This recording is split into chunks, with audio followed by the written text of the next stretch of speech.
के इस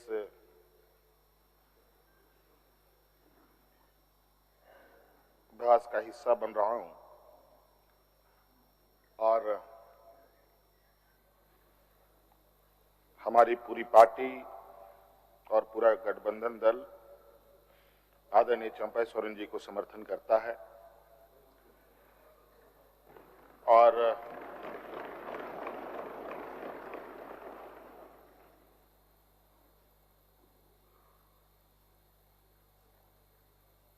मैं कहना चाहूंगा 31 जनवरी की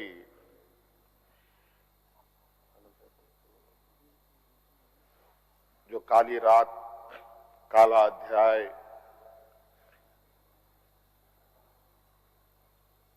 देश के लोकतंत्र में नए तरीके से जुड़ा है।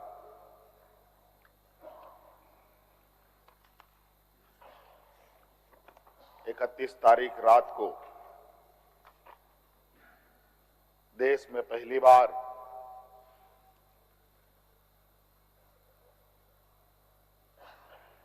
किसी मुख्यमंत्री का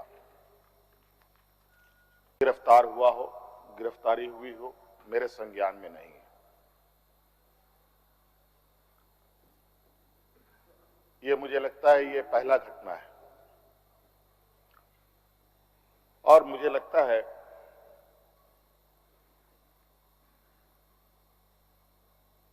इस घटना को अंजाम देने में कहीं ना कहीं राजभवन भी शामिल रहा है।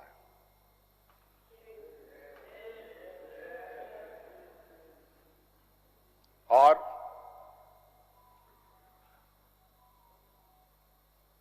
जिस तरीके से ये घटना घटित हुई है, मैं बहुत आश्चर्यचकित हूं।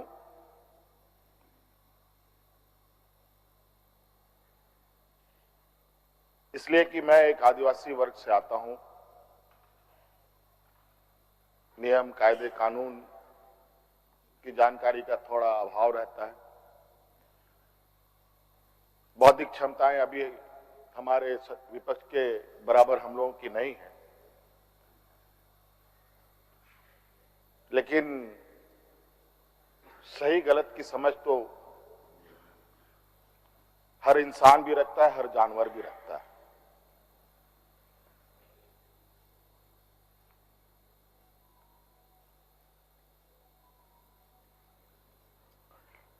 अध्यक्ष महोदय, बड़ी सुनियोजित तरीके से, बड़े लंबे समय से 2022 से 31 तारीख को दिए गए अंजाम की पटकथा लिखी जा रही थी। बड़े तरीके से उस पकवान को बहुत धीमी आंच में पकाया जा रहा था, लेकिन ये इनकी जो पकवान है ये पकने को तैयार नहीं थे। लेकिन इन प्रकार इन्होंने इस आधे अधूरे पकवान को अपने लिए परोसा और बड़ी सुनियोजित तरीके से मुझे अपनी गिरफ्त में लिया है।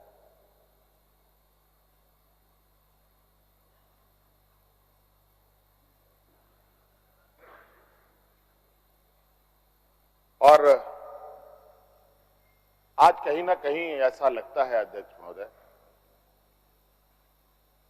कि बाबा भीमराव अंबेडकर जी का जो सपना था कि सभी जात धर्म के लोग एक समान प्लेटफॉर्म पे आए, एक बराबरी और एक साथ चले, मुझे लगता है कि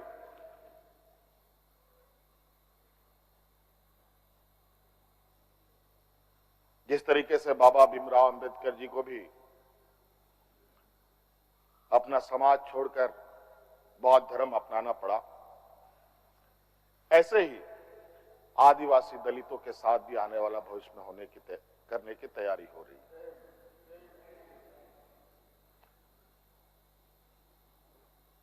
बड़ा सुनियोजित तरीके से अनेकों कालखंड को देखेंगे अध्यक्ष महोदय, जो इन आदिवासी दलित पिछड़े अल्पसंख्यक के ऊपर अत्याचार हुए हैं, वो अत्याचार अध्यक्ष महोदय नए नए चेहरे, नए नए शक्ल, नए नए रूप में दिखते रहे हैं। आज उसी का जीता जागता उदाहरण 31 जनवरी को देखने को मिला है।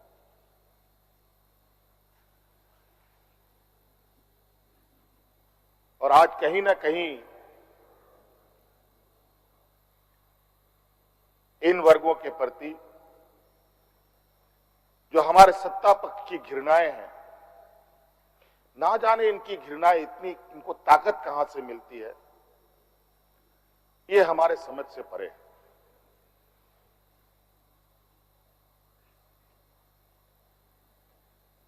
इतनी घृणा, इतना द्वेष के प्रति इनका आदिवासी दलितों के प्रति कि आपको इससे अंदाजा होगा कि इन्हीं के पाले हुए तंत्र ये कहते शर्माते नहीं कि जंगल में थे तो जंगल में ही इनको रहना चाहिए। हम जंगल से बाहर आ गए, इनके बराबर बढ़ गए तो इनके कपड़े मैले होने लगते हैं। ये हमें अछूत दिखते हैं।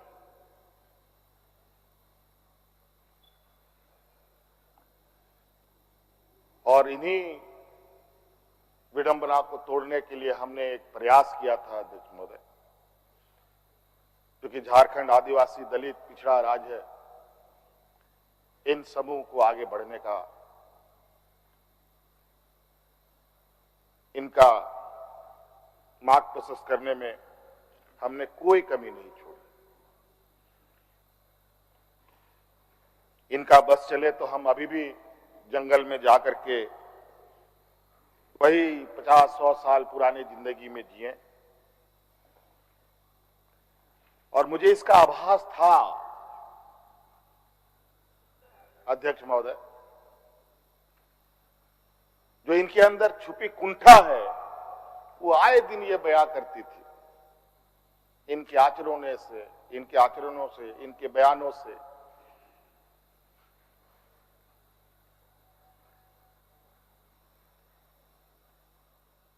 लेकिन हमने हार नहीं मानी है अध्यक्ष महोदय।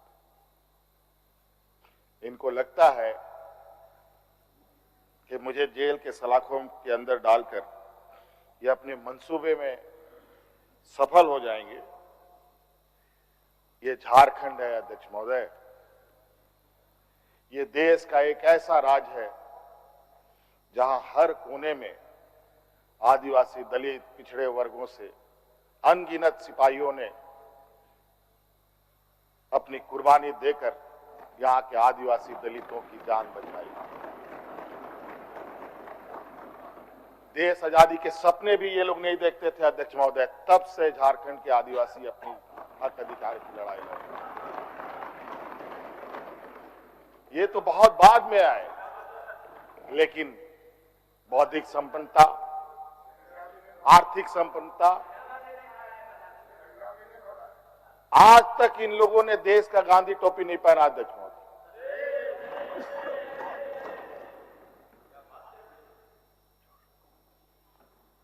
अध्यक्ष महोदय, ईडी, सीबीआई, इनकम टैक्स,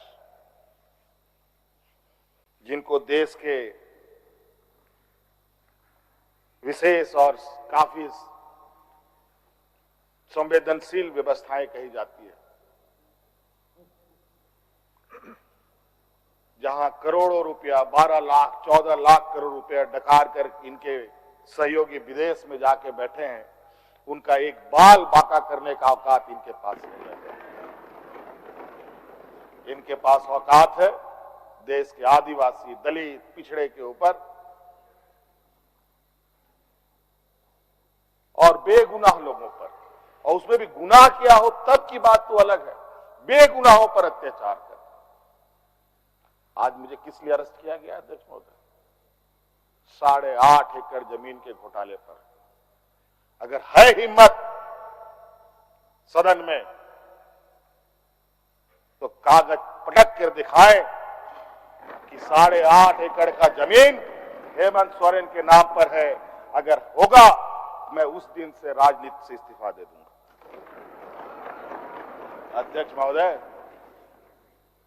जब राजनीतिक रूप से ये नहीं सकते हैं तो ऐसे ही बैकडोर से हमला करते हैं, पीठ पर हमला करते हैं।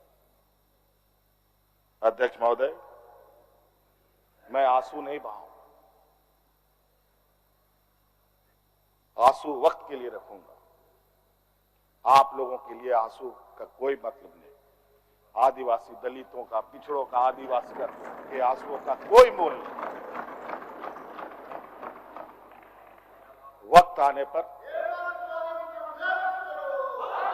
हम इनके एक एक सवालों का जवाब और एक एक इनके षड्यंत्र का जवाब वक्त आने पर बड़ी माकूल तरीके से दिया जाएगा। एक्चुअली दुर्भाग्य है अध्यक्ष महोदय इस राज्य का, तथाकथित हमारे राज्य के ही कुछ लोग जो ऐसे सामंती विचार वाले के चरणों में जाकर के झुककर उनकी सेवा और पूजा अर्चना में लगे। नहीं तो इस राज्य की इतनी दुर्दशा नहीं होती। अध्यक्ष, राज अलग हुए 23 साल हो रहे हैं, 24 साल हो गए। अध्यक्ष महोदय, किसने सबसे अधिक राज किया इस राज्य में? ये मुझे बोलने का जरूरत नहीं है, किसी को बताने की भी जरूरत नहीं। सब अपने गिरेबान में देखें, सबको पता चलेगा कौन कहां बैठा, किसने क्या काम किया। घोटाले इनको 2024 से ही नजर आ रहे हैं, 2000 से नजर नहीं आ रहे, 2019 से ही इनको नजर आ रहे हैं। आज ये नहीं चाहते अध्यक्ष महोदय, देश का आदिवासी, दलित, पिछड़ा, अल्पसंख्यक देश के सर्वोच्च स्थान पर पहुंचे। ये नहीं चाहते कि ये जज बने, ये नहीं चाहते ये आईएएस आईपीएस बने, ये नहीं चाहते ये राजनेता बने। इन्हीं के साथ बैठे लोग हैं। इन लोगों ने भी आदिवासी नेता बनाया था मुख्यमंत्री। बता दीजिए इन कितने आदिवासियों ने 5 साल पूरे किए। और मुझे पता था ये मुझे भी 5 साल पूरा करने में रोड़े अटकाएंगे, और नतीजा ये हुआ आखिरी सांस तक कुछ भी करो 5 साल पूरा नहीं होना चाहिए, रिकॉर्ड में नहीं लिखना चाहिए, रजिस्टर में नाम नहीं आना चाहिए। बस यही। अध्यक्ष महोदय, हम लोगों ने सर झुकाकर चलना नहीं सीखा। यही खासियत है आदिवासियों। लेकिन होता है कि सरसों में ही भूत है तो सारा भूत भागेगा का, माफ कीजिएगा, सरसों में ही भूत है तो भूत भागेगा का। यहां कुछ भूत ऐसे भी हैं जिसकी वजह से ये कठिनाइयों का सामना करना पड़ता है। बहुत प्रयास हुआ, जब जब हम लोगों ने अलग राज्य का परिकल्पना किया तब भी इन लोगों ने हंसी उड़ाई कि आदिवासी लोग अलग राज लेगा। जब हम सत्ता में आए, आदिवासी सत्ता चला पाएगा, कुछ दिनों में गिर जाएगा। मैं हवाई जहाजों में चलता था अध्यक्ष महोदय, उसमें भी इनको तकलीफ। मैं 5 स्टार होटलों में रुकता था, उसमें भी इनको तकलीफ। मैं BMW कार में घूमता हूं, उसमें भी इनको तकलीफ।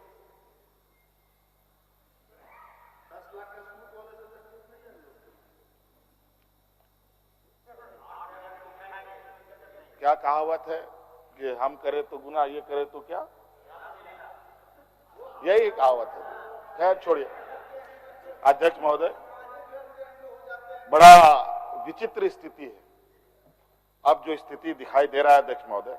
कुल मिलाकर झारखंड के परिप्रेक्ष्य के अलावा पूरे देश के पैमाने में अब आदिवासी, दलित, पिछड़ा, अल्पसंख्यक सुरक्षित नहीं।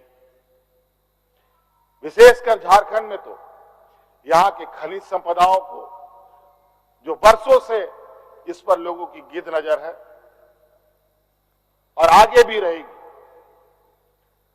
ये तो हम थे अध्यक्ष महोदय, ये बहुत फूक फूक करके उनको आगे बढ़ना पड़ता था। ये खुला दरवाजे की आदी हो चुके हैं, इनको कोई रोक टोक नहीं कर सकता। जो इनके सामने आएगा वो इसी तरीके के अंजाम से उसको गुजरना पड़ेगा। और इनको लगता है ऐसे अंजाम देने से झारखंड के लोग घबरा जाएंगे। ये आप लोगों की बहुत बड़ी भूल है, और इतनी बड़ी ये भूल होगी जो झारखंड का इतिहास आपको कभी माफ नहीं करेगा। अध्यक्ष महोदय,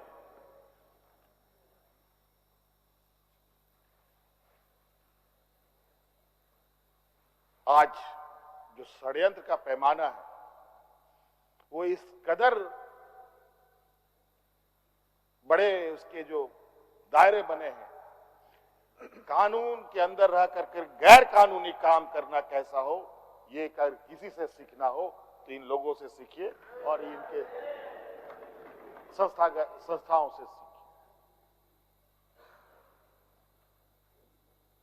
मैं तो कहता हूं, मैं फिर से कहता हूं कि आप लोग दस्तावेज लाइए सदन में, या आपने ईडी और सीबीआई को सपोर्ट कीजिए और कोर्ट में पेश करें। एक भी दस्तावेज अगर आप लोग निकाल के दिखा दे कि हमने 8.5 एकड़ जमीन हड़पी है, तो मैं उसी दिन राजनीति से संन्यास किया, झारखंड छोड़ के चला जाऊं। अब इनको नहीं मिला तो हमारे बीवी, बच्चों, परिवारजनों के खाता बही ढूंढने में लगे। ये पैसा कहां से आया, वो पैसा कहां से आया, ये आया, वो आया। अध्यक्ष महोदय, असमानताएं देखिए इसी सदन के अंदर।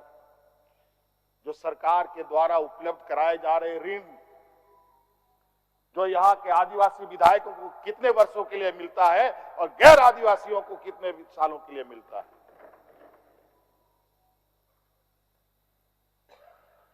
इस विषय पर गंभीरता से सोचने की आवश्यकता है। देखो, ये बहुत लंबी लड़ाई है। आज जिस तरीके से बड़ा मछली छोटा मछली को खा जाता है, सामाजिक व्यवस्था में भी यही कहानी है। एक बड़ी व्यवस्था छोटी व्यवस्था को खाने का हर बरकस प्रयास करती है। प्रभु राम का प्राण प्रतिष्ठा हुआ 22 जनवरी को। राम राज आ गया, पहला कदम बिहार पड़ा। बेचारा एक पिछड़ा वर्ग का व्यक्ति की क्या हद होगी आप जानते हैं। दूसरा कदम झारखंड पर पड़ा, एक आदिवासी मुख्यमंत्री को निगलने का प्रयास। क्योंकि इस आदिवासी मुख्यमंत्री के शरीर में हड्डियां कुछ अधिक है, इसलिए उस हड्डी को निकालने के लिए ईडी उसका डिसेक्शन करने में लगी हुई, ताकि हम कैसे इसको निगल जाए। लेकिन इतना आसान नहीं। गलती से गले में फंस गया तो पूरा का पूरा आंतड़ी फाड़ के बाहर। इस वजह से संभल के खाने का कोशिश कीजिएगा। इस वजह से अध्यक्ष महोदय, मुझे कोई गम नहीं कि मुझे आज ईडी ने पकड़ा। जिस तरीके से बंधुदा का सदस्यता लिया, ये आप चुनाव नहीं लड़ सकते हैं। हो सकता है मेरा भी यही असर है। सत्ता लुलुपता के लिए हम लोग कभी नहीं आए अध्यक्ष महोदय। लेकिन ये बात मैं इस सदन में कहना चाहूंगा कि झारखंड मुक्ति मोर्चा का उदय झारखंड के मान सम्मान स्वाभिमान को बचाने के लिए हुआ है। और इस मान सम्मान स्वाभिमान के प्रति जो भी बुरी नजर डालेगा उसको हम मुंह तोड़ जवाब देंगे, चाहे राजनीतिक रूप से हो, चाहे कानूनी रूप से हो, चाहे वो किसी भी जंग मैदान में हो। ये हमारा संकल्प है। ना हम पीछे हटे हैं, ना हम लोगों ने पीठ दिखाई है अध्यक्ष महोदय। इसलिए अध्यक्ष महोदय, मुझे तो कोर्ट का आदेश है कि मीडिया के सामने या बाहर वक्तव्य नहीं देना है। तो हमने ईडी वाले से पूछा, क्या सदन में भी बात नहीं रखनी है? तो उन्होंने ये भी कहा, नहीं, सदन में भी आप नहीं रख सकते। हम बोले वाह। तो मैंने कहा कि आइए स्पीकर साहब के टेबल में खड़े हो जाइए, बैठ जाइए, वहां से आदेश जारी कीजिए, फिर हम चुप हो जाएंगे। ये स्थिति है अध्यक्ष महोदय। अब उस दिन का इंतजार है। अभी तो गवर्नर हाउस का कॉरम पूरा हो गया। अब विधानसभा से लोग कब अरेस्ट होंगे, राष्ट्रपति भवन से कब अरेस्ट होंगे, लोकसभा राज्यसभा से लोग कब अरेस्ट होंगे? 150, 200 सांसदों का निलंबन। क्या अध्यक्ष महोदय ये इतिहास के सुनहरे अक्षरों में लिखा जाएगा अध्यक्ष महोदय? बड़ी विचित्र स्थिति देश में। और मैं ये कहना चाहूंगा अध्यक्ष महोदय, विशेषकर आदिवासी दलित पिछड़े भाइयों से, आप तैयार हो जाएं। अब शोषण की एक नई परिभाषा गढ़ने जा रही है। अगर अपने आप को आपने कमजोर किया तो आने वाली पीढ़ी कभी माफ नहीं करेगी। तो अध्यक्ष महोदय, राज्यपाल महोदय आए और 32 पेज का इन्होंने अभिभाषण पढ़ा। हम लोग लाख चिल्लाते रहे। अध्यक्ष महोदय, अभिभाषण पढ़ के क्या होगा जब देश में लोकतंत्र ही नहीं बचेगा? आज हर चीज पिछले दरवाजे से हो रहा है। अध्यक्ष महोदय, खैर इतना तो हम लोग बुद्धि ज्ञान है नहीं, लेकिन समय ऐसा भी नहीं है, समय से बड़ा बलवान धरती में कोई नहीं है। और वक्त फिर घूमेगा और फिर हम आपके सामने उपस्थित होंगे और इतनी मजबूती के साथ उपस्थित होंगे कि फिर जो षड्यंत्र कर रहे हैं वो षड्यंत्र आपके धरे के धरे रहे और इस देश के और अपने राज्य के आदिवासी दलित पिछड़ों के लिए जो संघर्ष करना होगा वो करते रहेंगे। धन्यवाद।